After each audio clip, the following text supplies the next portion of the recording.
Unutmayaq ki, heyvan sürüsünün necə gəldiyi yolun hərəkət hissəsi ilə aparanlar da var. Bunu nəzərə alan aidiyyatı qurum isə yeni layihə irəli sürüb.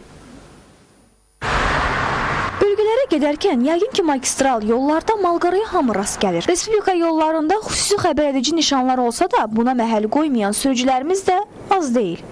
Bunun nəticəsidir ki, yolun hərəkət hissəsinə çıxan heyvanla toqquşan nəqliyyat vasitələri haqqında xəbərlər daim eşidirik. Avtomobillə sürünün toqquşması həm sürücünü, həm də kəndlini ziyana salır.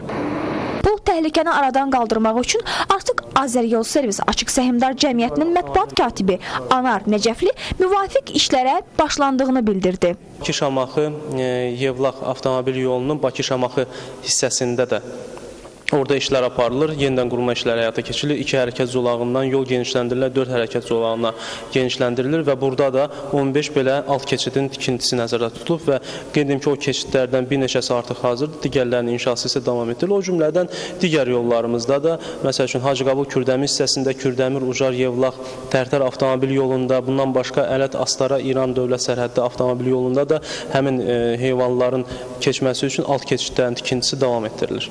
Ümid edirik ki, tikiləcək yeni keçidlər problemi tam aradan qaldırmış olacaq. Hər halda layihə olaraq yaxşı addımdır. Amma maraqlı bir məqam odur ki, heyvanların həmin keçiddən istifadəsini necə təmin etmək mümkün olacaq?